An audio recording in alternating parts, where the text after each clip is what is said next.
So tell me how you knew or know Officer Facio. We, Gabriel, Officer Facio and I went to the police academy for the city of Phoenix in 2020. So we met in, I think it was May of 2020. And the first time we met was downtown at 620, which is Phoenix's headquarters. So we went there to fill out paperwork and saw this little short guy, and he looked a little older. So I was like, oh, I'm older. I said, what's up to him? He said, what's up to me? We shook hands, and instantly we became friends. So the first thing we talked about was, hey, how's Academy going to be for us? Because I was 47. He was 41 at the time, I believe, and he turned 42 in the academy. I turned 48 in the academy, and we talked about how we were preparing for the academy and how it was going to be a little tough because we were older, because the majority of people there were in their 20s, early 20s, mid 20s. So we just kind of talked, and we found a great common ground because he was like, hey man, I'm a man of God. I'm a child of God. I love Jesus. I'm a Christian. And I said, oh, wow. I said, me too. So we talked about church. We talked about our families. He spoke very highly of his wife, his son, and his daughter. At the time, he didn't have a grandchild, but he has one now. But he was huge on his faith. He was just an amazingly great guy.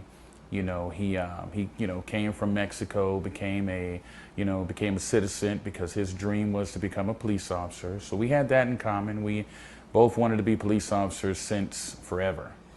Tell me about that dream, because he probably had to work a little harder than the 20-year-olds. Yes, so yes. Must have really wanted it. So yes, he did. He worked tired. He worked so hard. He worked very, very hard. He was a very great runner. He was a great distance runner.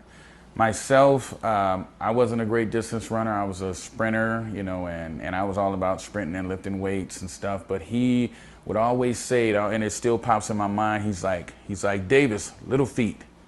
And he would just make this little feet, because he was short in stature, but he was a giant of a person. So you just see his little feet running, and he would be moving through the mountains. He would even come back to check on me, and because we call ourselves the Three Amigos. It was Kelly Crawford at the time. Her name is Kelly Small. She's a police officer for Phoenix right now.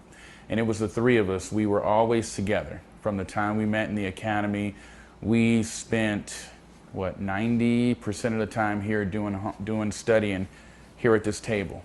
So did he ever say, if you're willing to share, is it why he wanted to be a police officer so much, or is it? So he wanted to be a police officer because he loved and cared about people. He loved the community. He loved just being around people, and he had such a great spirit about him. And I knew that he was a man of God before I met him, just how he carried himself. He was always, hello, sir, how are you? My name is Facio, and he had that accent. He had a thick accent, but you could understand what he was saying. And he just told me, man, since I was little, I've always wanted to be a police officer. I always wanted to protect the community and the people that live in the community. And it was another reason he had been trying for so long. I believe he worked in Maricopa. He was doing some court work, paperwork and stuff. And for him, he wanted to make his son proud. He wanted to make his daughter proud.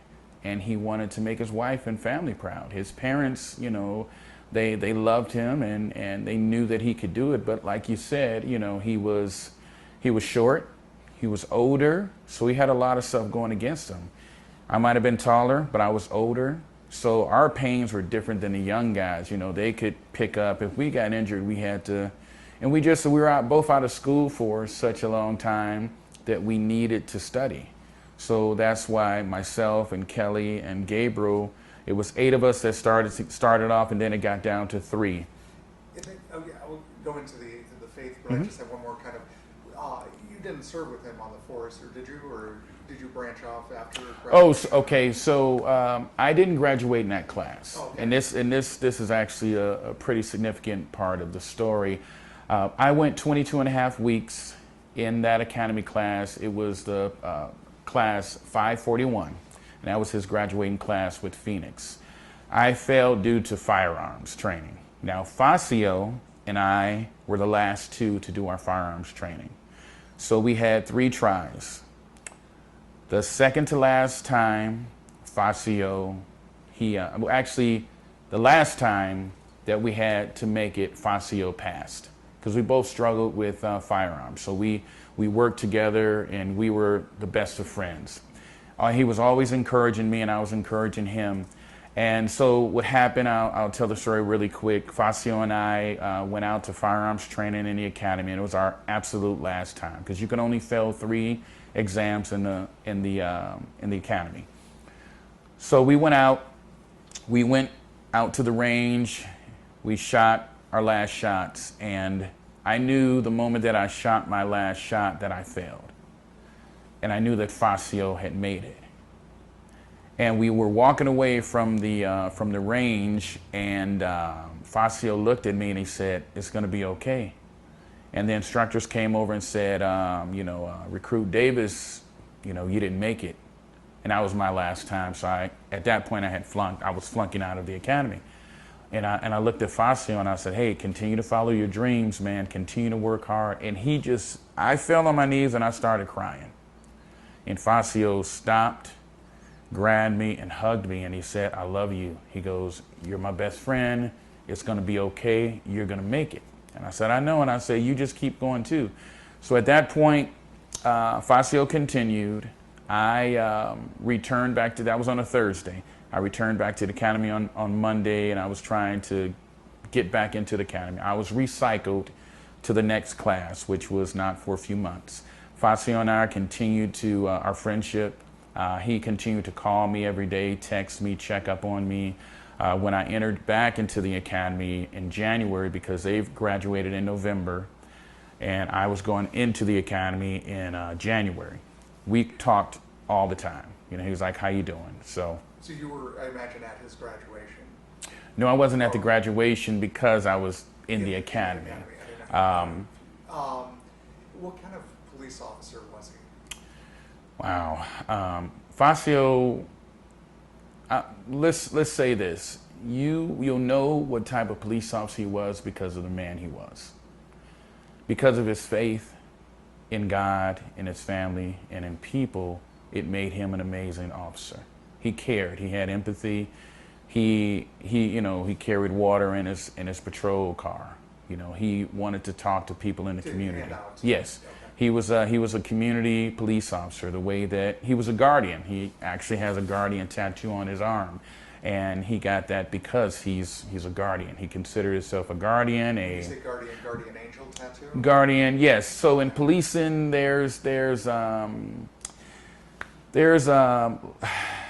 we're considered guardians, and it can be considered like a guardian angel because you watch after the people in the community, and you're there to help and you're there to assist. And he talked about how we both wanted people to look at us like firefighters. Firefighters come over, everybody loves firefighters, and as a police officer, he was a person who was kind to people. Didn't matter if they committed a heinous crime. He still talked to them with dignity and respect. And that was one of the great things that I learned from him as well is, just talking to people.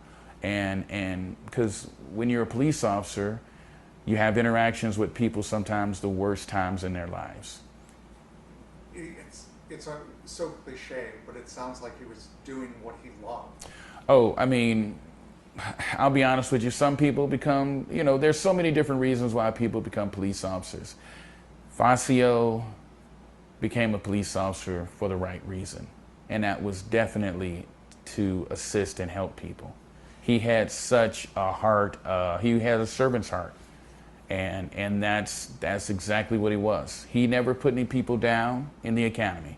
He was never negative. He stayed positive. When things were terrible for us in the academy and we thought we were failing, we stayed positive. So it was very important to him that he continued his life character on the streets. Let's talk about his faith. And so, can you tell me about his faith and about how his relationship, Christian relationship with Jesus and everything was? So his relationship was very strong. And when we first started studying here at the house, we went to the academy 5 days a week for about 8 weeks, and then we went 4 weeks.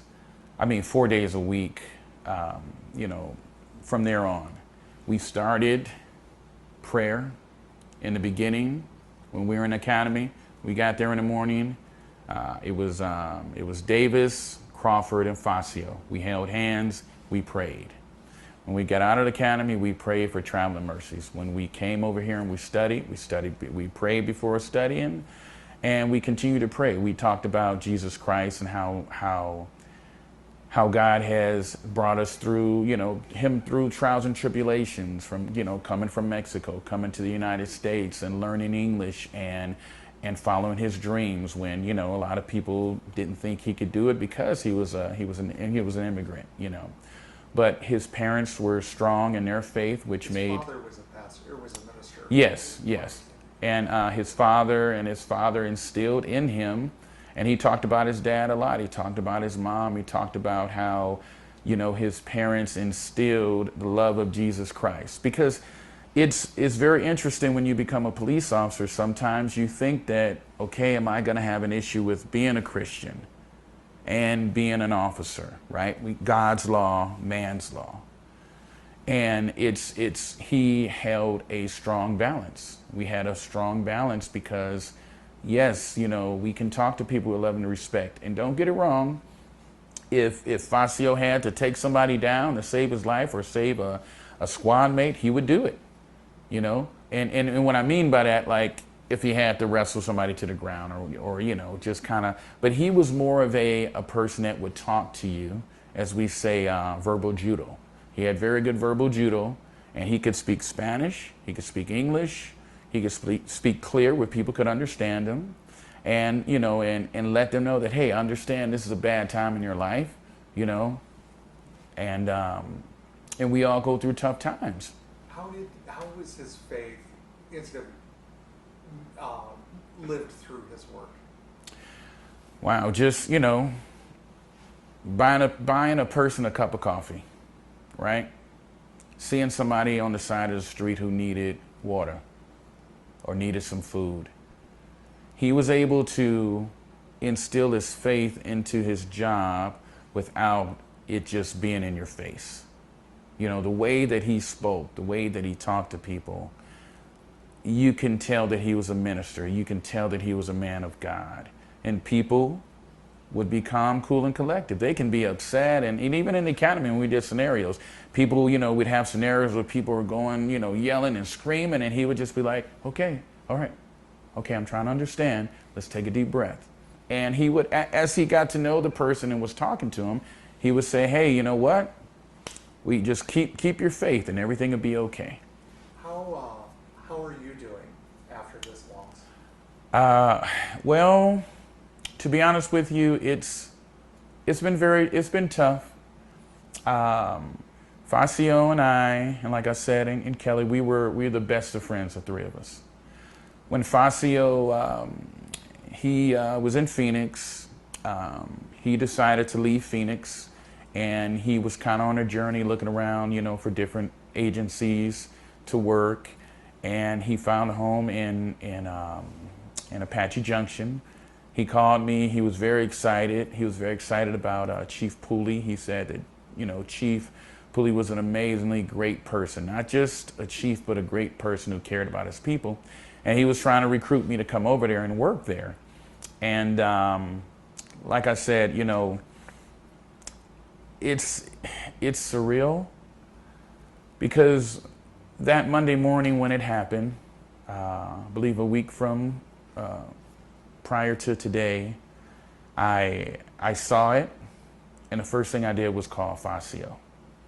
Now, we didn't see each other all the time. We would talk. We were still really close. We would send each other messages, And we stayed in contact. But, you know, when you're working in different agencies, because I went from Phoenix to Salt River, and then now I'm just kind of in a transition, and you stay in contact with the people that you're close with. So I called him and I was like, hey, Facio, I heard about a shooting in Apache Junction. I'm praying that you're okay. Give me a call. Let me know what's going on. And I didn't hear anything, because typically he would, you know, might take a few hours, but he would call or text.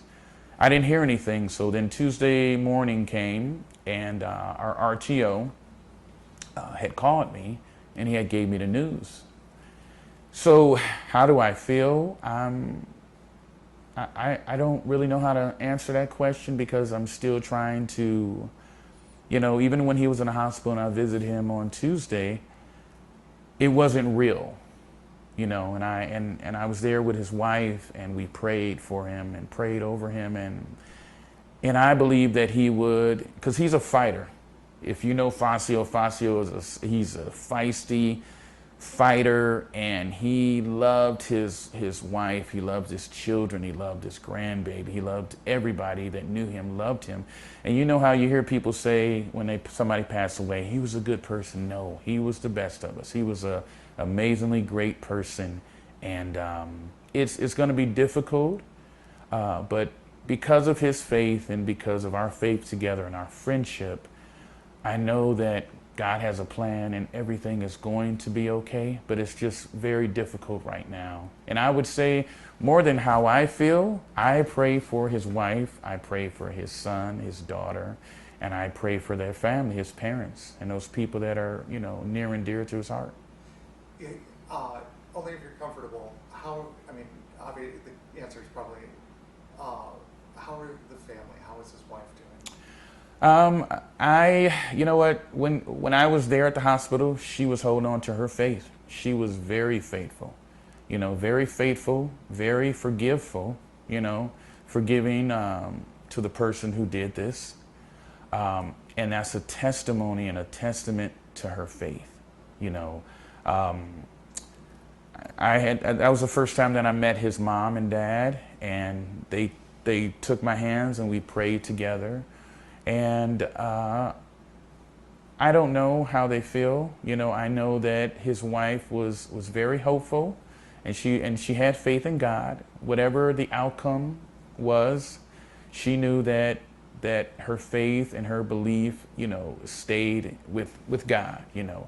So I know it's going to be difficult for her. And again, what my prayer is, and the things that I say to, you know, other classmates that I've been talking to, you know, again, Kelly Crawford, we pray for his wife. We pray for his daughter that's going to be married in August. We pray for his son that has, you know, a baby, you know, Facio's first grandchild. We pray for them more than anything. And it's difficult when someone is taken too early, and it's very difficult to wrap your mind around why. But with our faith and with her faith, I know that, you know, I don't want to say it's going to be okay, but it's going to be okay, because her faith lies in God. And I would just say, you know, I pray that this is something that's very positive, and it paints the picture of somebody that was very close to him and knew how much he loved his family. He loved the Lord, and he put on that uniform with honor. We talked about it all the time. We were together when we first went to go get our uniforms together, and we said, hey, every time we put this thing on, we're going to put it on with honor. And he did. He had his pants creased, his boots shined, and he looked good in that uniform. And, you know, I was looking at some old videos of us, you know, training in the academy, and I mean, he was 42, I was 48, but we looked young. You know, we were like going through these scenarios, and he was serious about his business when it came to studying and learning. But he loved the job. He absolutely loved going to work and spending time with people and getting to know people. Apache Junction had an amazing person and an amazing officer, you know, in that town. Anything else you'd like to Um, just, I would just like to say, just continue to pray for his family. And I mean, truly pray, you know, go to your churches and pray. And I know that there's going to be a lot of fundraising for his family. There's going to be a lot of different things that are going to be going on. Just become a part of it, you know, become a part of donating food or, you know, financial, whatever that you can do to help the family during this tough time, just do. And just, I pray that we all truly make it about Facio and celebrating his life and his achievements and his goals, because that was his goal, was to become a police officer, and he did it for 5 years, and his legacy will live on with his daughter, with his son, with his grandbaby, and his wife and family. And did he have, and I just thought of this one, did he have a particular Bible verse that he particularly enjoyed? If you Bible study, anything? Not a problem. I don't, to be honest with you, we would just read the Bible. We would just talk about, it was, you know, he focused on faith. He focused on, what is the scripture? I can do all things through Jesus Christ. And just, I would say, you know, he was in his Bible. And so math is hard for me, which is why I got into journalism. So you've been friends for how long? How many years? Since 2020, I would say May of 2020. So about 5 years. Five years. But I will tell you this, the 5 years seemed like 20 years, because Facio was that person that if we didn't talk for months and I gave him a call or text him, it was like we had just went out to dinner 2 days ago and just hung out. I mean, him and my wife spoke Spanish a lot together, and it was just great. He loved my family like I loved his family, and I didn't really get a chance to get to know his children that well at the time. You know, I met him and knew of them. I met his wife, got to know his wife, but I knew that he loved us. That's all we talked about was our kids. You know, because we both have daughters, both have sons, and just, you know, he wanted to make sure that he left a stamp on this earth, and his legacy would be that he loved people, he loved his family, he loved the Lord, and that you can achieve anything. Doesn't matter where you come from, how tall you are, how small you are, how big you are, how fast you are. If you have the heart of a lion and the faith, the size of a mustard seed, and you believe in God, you can achieve anything.